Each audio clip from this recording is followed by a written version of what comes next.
We're back with another episode. I am Justin Jacobs. This is Closed, and I've got my good buddy, Jonathan Manotti, who is our integrator at Healthline Markets. And if you don't know what an integrator is, most people don't. So we'll probably start with that. Why don't you describe what the heck do you do at our agency? Well, when anyone's ever asked me that, I just say everything. Everything, yeah. I know your analogy is the brakes to your gas. Oh, yeah. That would be the main thing. Yeah. If you had 10 balloons, I got 9 needles to just start popping them. Yeah, thanks. Thanks for that. In charge of making sure you as the visionary, that your ideas and where you see health plan markets going, that I keep that on track, and our target is to achieve that goal. Yeah. So our relationship started friend of a friend. You know, you and I hit it off right away. You know, we've had that relationship. We're going to talk about relationships today because I think you're kind of the master of those things. But let's start at the start. We started Health Plan Markets in one of my spare bedrooms as an office. Yep. And, you know, that's where everything began. When did you realize that you would be essentially the backbone to the organization? Probably the beginning when we first started. And actually before we even met and did that, I remember we were sitting around a cinder block campfire that you built, just the two of us, and having a beer. Yeah. And you're like, this is my vision. This is when you were just a regular selling agent. And you're like, I have a dream and this is what I want to do. And I want to break the industry and do my own thing and do what's right for people. And I was like, I'm on board. Nice. That was it. You're a disruptor like I am. Yeah. I think you probably have the best emotional intelligence that I've met in a long time, you know, as far as like that superpower. What makes that important in our industry that's full of noise and mixed signals? What makes that power? I mean, there's two parts to it, really. The kind of the communication and making sure you're being as transparent and as honest as possible at all times, even when nobody's looking or nobody's watching. And, you know, you keep up that habit and you build that, then people will see it. And that really helps translate into the communication process with another individual. You know, thinking back, like historically for myself, I think I've interviewed maybe twice for any job. You know, I interviewed once, and then every single job after that, somebody got to know me. It was just networking. I built a relationship, and they're like, just apply online and you're hired. So that's been pretty much the case since I was 19. Do you know early on, you know, that you were different with emotional intelligence? Like, does that come from family experience? Where does that come from? I would definitely say it's my dad. Yeah. He definitely laid like very strong groundwork for me. The relationships he built, how he talked to people. So that's definitely a very key thing. I'm told I'm a lot like that in that regard. That's awesome. Today, agents are getting hit with more voices than probably a schizophrenic, right? I mean, you got CMS, you got carriers, you got other agents, you got other podcasts and all this stuff. What's causing all that noise? Probably the self-interest of let's say a company, potentially an individual. So everyone is, you know, kind of screaming from the mountaintops, like, pick me, pick me. This is why you need to be here and do X. And sometimes they miss out, and an agent kind of felt like a dollar sign or maybe like a tool versus they're an actual individual who is in charge of taking care of and guiding the health insurance decisions of their clients. So by proxy, the relationship you build with the clients and all these other people, they're kind of missing out on that relationship because they're just doing their job at X organization. How do they cut through that noise? It's a difficult thing for an agent wise. It's really kind of seeing through what everything is, kind of not just what's being said, but what isn't being said. So somebody could tout about one particular unique, but maybe that is their only unique. What about all the other stuff that everyone else does really well? Yeah. Pay attention to what's not being shown as well as what is being shown. Okay. Ever seen anyone chase a shiny object and really all they needed was just like one solid relationship? Oh, absolutely. Yeah. I mean, it's difficult to juggle, especially when you're developing relationships and kind of this the sales side of things, but with like leads. You always say like you don't know how to create 100 sales, but you know how to get one sale 100 times, like through different methods, right? Right. So it's important to have that and build your relationships across the table or across the board, but don't just get hung up on the one that kind of excites you. Like not always the shiny object is the one that's going to be the most fruitful. Yeah. I mean, it's easy to make relationships and there's a lot of great networkers, right? You got agents that go to different parties or events or whatever, and they know a lot of people, but maybe they haven't really gone deep in a certain relationship. Right. Do you see that happen a lot? Yeah, it's I forget who I was listening to. They were talking about when interacting with somebody, they would be at like kind of like the party, kind of more on like the Hollywood side of things. Yeah. And you can tell that like it was just like, oh hey, how you doing? Just as like the passing conversational thing and not actually looking at you and waiting for the response like you truly meant, how are you doing? And I think that just becomes kind of a social habit that we've all developed where we just go, hey, how you doing? Oh, okay, great. Good to see you. Not really like diving deeper into that, right? Like, how are you really doing? Yeah. I had somebody call me out on that recently. They say, no. I want to know how you are doing. Yeah. Shake their tree a little bit, right? Yeah. Yeah. So in our agency, you're kind of like the big brother, I would say. Sometimes people don't want to come to me with issues or anybody else directly. So they feel, I would say they probably feel a bit more comfortable with you, with that emotional intelligence that we talked about. We recently had a situation where, an agent wanted to leave one of our agencies. And I found it really fantastic how you handle that with genuine trust. So can you walk me through, a little bit about that and then how you handled it and your mindset?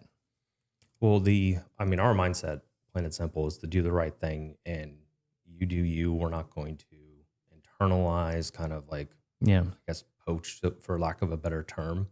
I really look at agents and relationships in that sense, kind of like basically being a farmer. I've used that analogy in the past, like we've planted the seeds, and it's our job to ensure the growth and nurturing through the process. Yeah. So with doing that, like, again, you don't want to just go take somebody else's hard work and their harvest and just take it straight from them. So it's really being clear, transparent, and honest about this is a reason why we would do something, and then letting everyone else know the reason and the why. And it would only because that would affect the whole landscape and affect everyone else.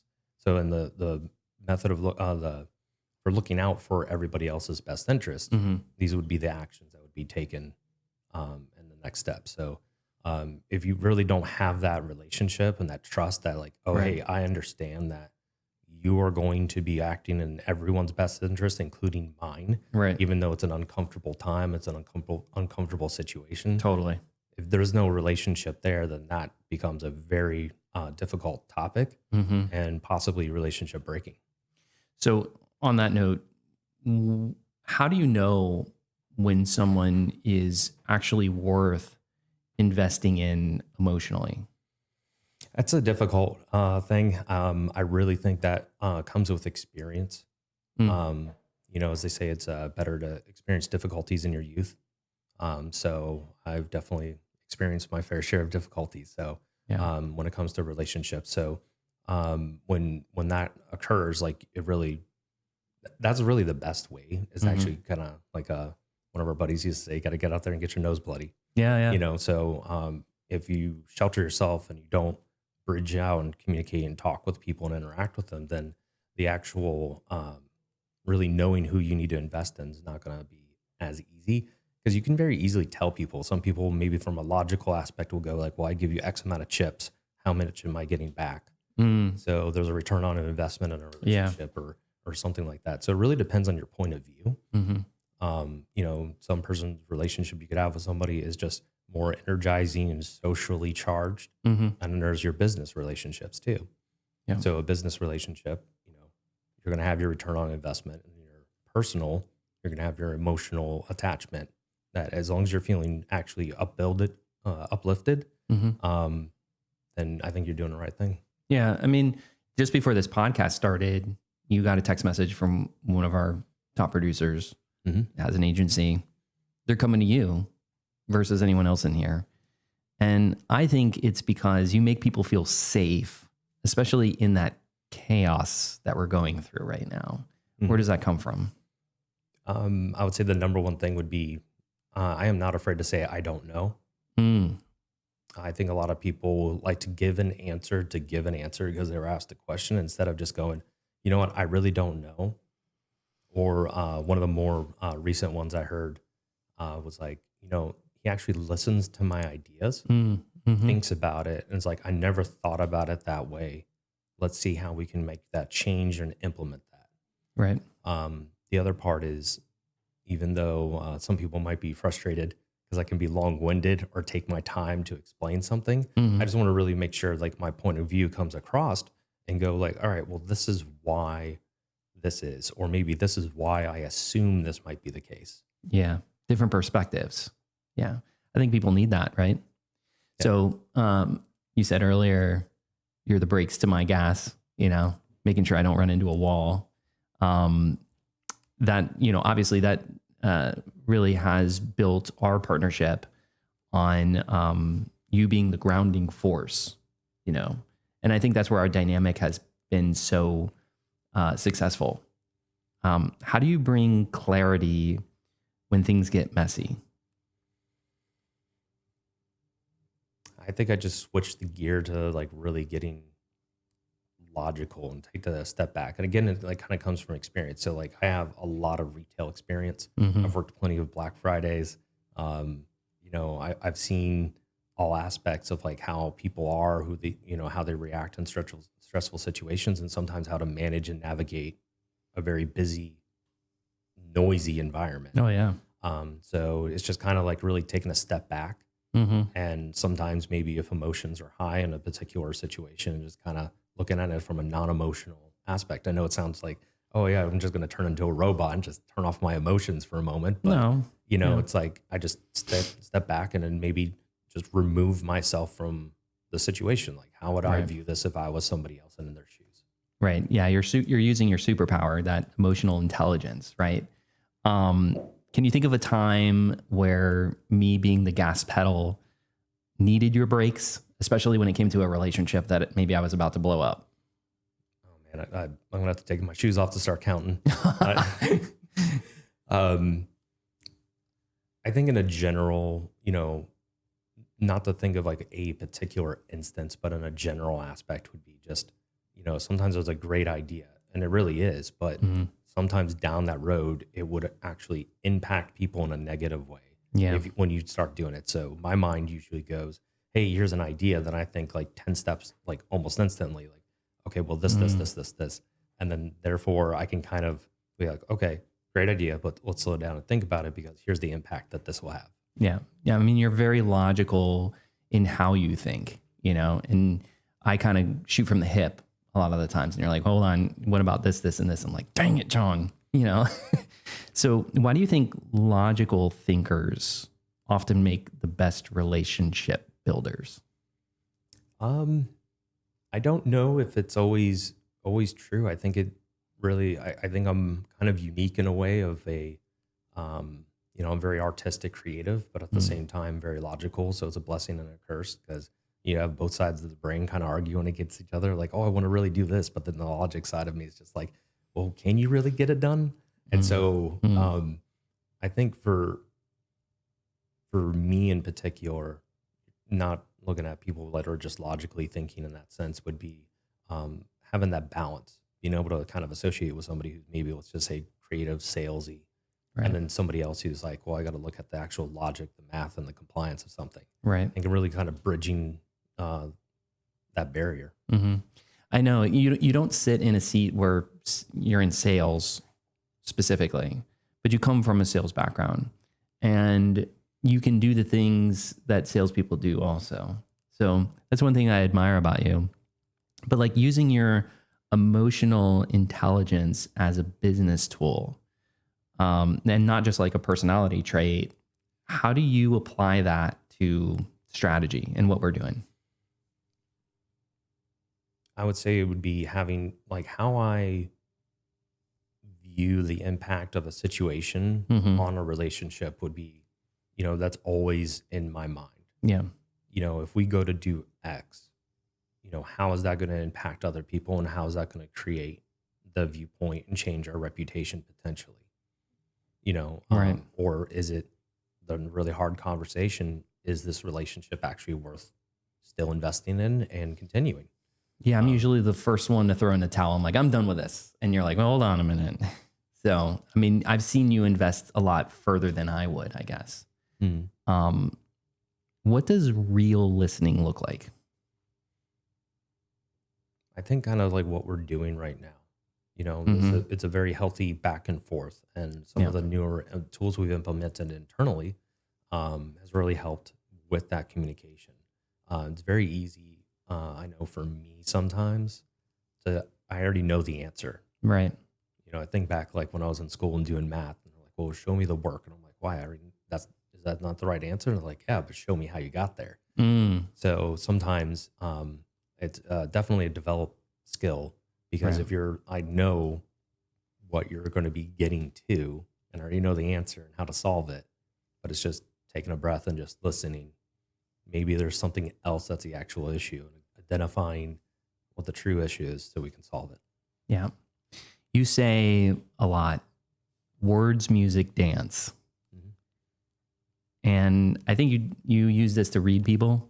But can you explain how that works and the thought process behind it? Because you say it a lot.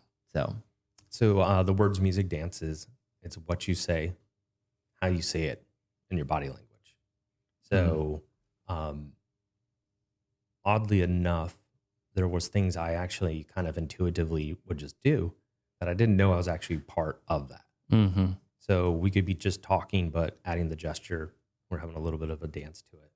How I'm saying and what I am saying are all very impactful things. right. Um, Are they I in didn't, order in your mind of no, importance?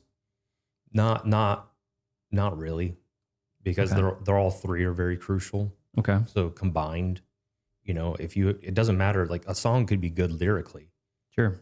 but if the actual beat is off and it doesn't match it, then you don't have a good song.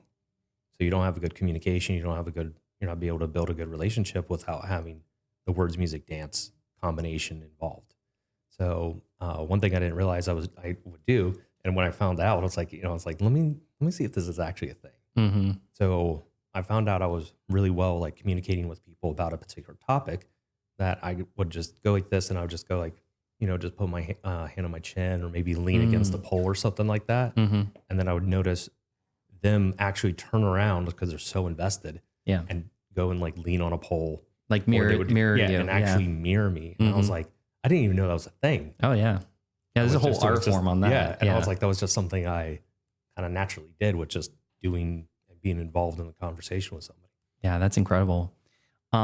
What's one relationship in your career that broke you open or taught you something you didn't think you were going to learn? Man, there's quite a bit of instances, but I would say probably my time at Best Buy. I had this one gentleman, Steve. He was the manager, and he actually like took time to ensure he invested in not just me, but anyone that worked under him.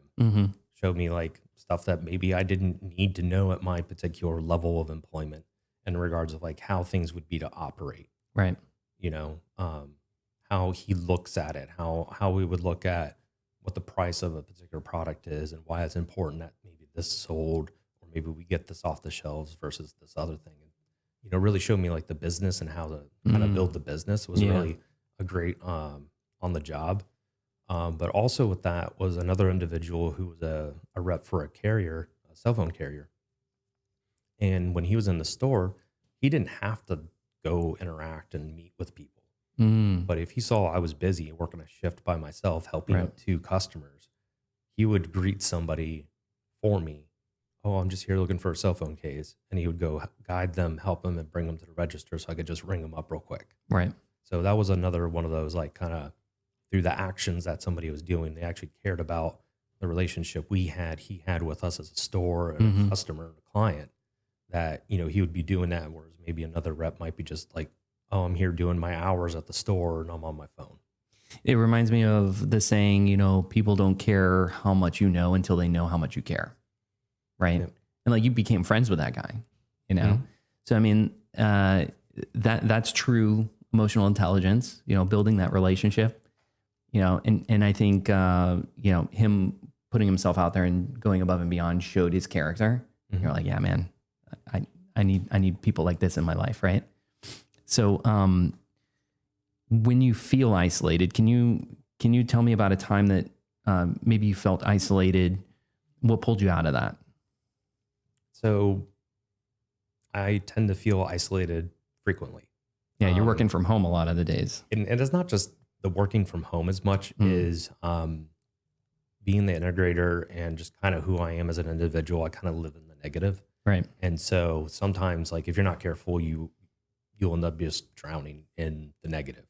Yeah. And so when I find myself getting like really frustrated and I hit a certain point where I will realize like, oh, I've been just doing nothing but issues, living in negative, I'm down. When we had our West Colonial office, I remember I'd get frustrated and I'd leave. And I was like, you know what? I just made a point of looking for a way to help somebody, as simple as just opening the door and holding the door open. Yeah. Okay. You know, somebody would just, it would be like, wow, somebody's taking the time and like standing there and holding the door open for me. And so like just the actual reaction I would get would just be like, thank you for doing that. Like, so you go into like service mode. Like, okay, what else does somebody need? Just making people happy. And that fills your cup. It's great. It's great, man. All right, let's talk about agents, because, you know, that's the business that we're in. Although you have not done insurance sales directly, you've been in the business with me for almost 14 years now, you know, seeing the ins and outs, and agents come to you for a lot of stuff. So if an agent feels overwhelmed or alone in the industry with all the noise that's happening right now, what would you say to them to start rebuilding? I mean, I think almost every year it's almost like you got to rebuild. And that's a trend that we're seeing, you know, being in the health insurance industry. But what would you say to them if they were listening today? Well, the logical side of me would be the being organized and time blocking for that stuff. And I know people that know me would be like, oh, he's being hypocritical about that. That's for sure. But in all seriousness, I do know that that would be a very big lift and a less stress. You know, AHIP comes out about the same time every year. Yeah. Recerts, they're kind of iffy depending on the carrier, but being prepped and ready to be able to just get those done right away so you can plan out the rest of your AEP or get prepped better for it, right, is a massive help to an agent. Yeah, don't procrastinate. Just get it done, get it out of the way, and move on. Right. Yeah. Okay. Yeah, because there's a lot of things outside of the controllables. So you don't know if a carrier is just going to be like, well, they're slow. You don't know what's going to happen to them. Yeah, something every year. CMS change. We always have to pivot very quickly. And I think that's something we've done very well is just being like very quick to pivot. So being as prepared for that, I think, is one of the bigger stressors I see on agents, and as well as just keeping their own records up to date. Taking a couple extra minutes. Don't look at the work you have to do, or maybe you're doing this like for free. Do this as like you're updating your records and maintaining your records because you care about your client. And if you look at it from that lens, I think it's a lot less of like a work thing you have to do. Yeah. Or another chore you have to do. It's another part, because what agents are really doing, and I actually had this conversation on Sunday with an agent, you know, they're like, I don't feel like I'm doing well. I don't feel like I'm being as productive. I'm not, doing the sales I wanted. And I was like, but I will say this, you sound a lot less stressed this year versus last year. Mm. You sound better, you sound healthier. Looking at like the bright side, because like in reality, people are going out there really helping members. Yeah. And in the relationship aspect of that, if you work with a client and you talk to the client and you go, and they can tell if you're talking to them and view them as like a dollar sign. Oh, yeah. Yeah. So, talking about that relationship, what's one question an agent should ask themselves before they enter into any business relationship? Do I have the bandwidth to maintain this relationship? Yeah. Otherwise, it's just a transaction, right? Not just a transaction. Sometimes in this industry, you get one shot. And that one shot is if you just say, yes, I'm going to work with all these broker managers, all these doctors' offices, all these different things. And then you don't have enough bandwidth to maintain all those relationships. Right. Then it's like the Jack, what is it? Jack of all trades, master of none. Yeah. Mm-hmm. So it becomes that. Which actually reminds me too, like we've always, we've talked about relationships before. Like this is a relationship business plan. Oh yeah, 100%. The relationship you and I built, the relationship an agent builds with their agency they work with, a doctor's office, a carrier/broker manager, their clients. It's all the relationship, and that is like the key to your success is building a strong relationship. Yeah, I mean, you have this quiet uncle wedding speech wisdom, that you kind of bring to the table. What's your relationship advice for every agent that's out there right now? Probably what I just said. Really is just pick a few relationships that you'd really get excited about. Sometimes you could be passionate about working with a doctor's office and being like, hey, let me help you improve the lives of your members. And trust me with helping. Or whether it's, working with a pharmacy, it all ties back into kind of sales lead gen. It's all circular. Yeah. And everything's symbiotic with that. So really just picking what relationships will you be excited about and you would get recharged from actually interacting and doing this process. Yeah. It reminds me of when I was in sales, I would go out and look for doctor's offices, and I was assigned to like 25 different offices. There's no way I would be able to manage those at any like key level. So what I found out is, hey, if I could manage 5 of these and get them to become my best friends, that's all I really needed. So identifying those, I get that. Identifying key relationships and then diving deeper into those relationships makes a better outcome than, shotgunning it at like surface level. Oh, absolutely. I mean, I rode along with you in some of those visits. Some of those doctors. Yeah. And even when you stopped selling to focus on running the business, they were still contacting you and you only. Yeah. You try to put trust there. You try to put a few people like, hey, this person's a great agent, though, nope. Yeah. It was you because you built that strong relationship. It's true. What's the strangest relationship dynamic that you've seen in our industry? Oh man. I don't know if I could pick one. It's just, what about you? I can't think of strangest dynamic. I don't know. I always think of like Sergio and like how weird he is out there with, he can talk to anybody about anything. And then go into a board meeting with a CEO and, suit and tie, being able to be flexible with that, I think is kind of a superpower in its own, being able to be, at an airport bar, hanging out, having a beer, and then being able to shift into, hey, I'm wearing a tie and I'm talking to the CEO of a giant doctor's office, So I think those are strange dynamics because you see the person behind the person sometimes. I don't know. Any of that ring for you? I mean, actually, I was thinking about relationships, and I think one of the first ones that kind of dawned on me towards the beginning of all of this was actually Sergio. I think he was the first person in the industry I actually met. Oh, really? Okay. Yeah. I remember I was riding along with you, and we went to meet him in Pine Hills at a gas station and picked up flyers out of the trunk of his car. That sounds about right. You just meet Sergio wherever, just got some flyers, and it's like, all right, well, these need to get distributed, or, Here we go, right? mailer going out, drop these off. What's a relationship mistake that you've seen agents make that's like you couldn't make it up? I would probably, just not seeing the value maybe, and just being like, every relationship can be valuable. Mm-hmm. You don't have to completely cut ties all the time, but maybe that's just not making it your priority. Okay. And so one that could be actually fruitful, and maybe it's, they're afraid of messing up that relationship and they don't go all in on it. Mm-hmm. I would say that's probably it. Okay. I see agents being very transactional sometimes, Mm-hmm. and that drives me nuts. We have an agent that is very like, "Hi, how can I help you? Have a nice day," and that's the entire relationship. And I'm like, man, how do people still come to this guy? He's very cold, not very open, doesn't really have those connections. So I don't know if that's a mistake. I mean, it's his style, and I don't think he has it in him to do anything else. But I'm like on the far end of the spectrum where I'm like, hey, I won't even start the sales process until I get a smile or a laugh out of you.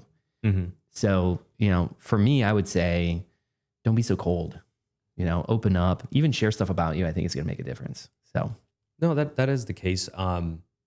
But I would say work with your personality, make that the strength. Like, yeah. There was an individual, it was very transactional, seemed very cold.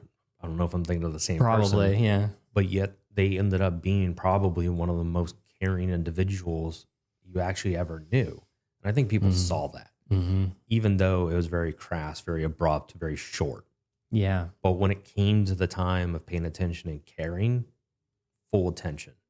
Nothing else mattered. It was full attention. So that's true. I think it, and not every individual, you just, like for me, I'm a bit of a personality flexor. So, yeah. If this person just wants to be like, hey, how you doing? Transactional, that's it. Help you out with that. Then that's what that relationship is going to be. Yeah. Reading the room. Right. So we were talking about, diving deeper into relationships. Why do you think that could be the ultimate competitive advantage? They're going to think of you first. Mm. You're going to be top of mind. Yeah. And you're building that, because relationship, I know, is a very broad term for it, but you're building that trust as well. Yeah. So with that trust and honesty and transparency in your relationship, they're going to think and know, hey, I have something that is important. I need to get this done. Who can I trust to get this done and do it right? Yeah. And they're going to think of you. Boom. All right. Last question, man. What do you hope agents get out of this podcast that you and I just did? What I would like to get for agents to get is, one, the message, you're doing a great job. It's one of the most difficult things in the industry to do is talk about health needs, and developing that relationship, building that trust makes that a lot easier to guide that conversation. And then the importance of building the relationship with other people. Yeah. Whether it's who you work with, other agents in the industry, being on 1099, eat what you kill, it can be a little bit difficult sometimes, and people will be a little bit guarded. But no, just don't think of it that way. There's plenty of people to help. Yeah. Build the relationship. You never know who you're going to meet, where they're going to be next, and what opportunities will come from it. Boom. I know this wasn't easy for you, so thank you for doing that. I appreciate it. That's it for this episode, guys. I'm Justin Jacobs. This is Jonathan Manotti. This is Closed, and you guys have a nice day.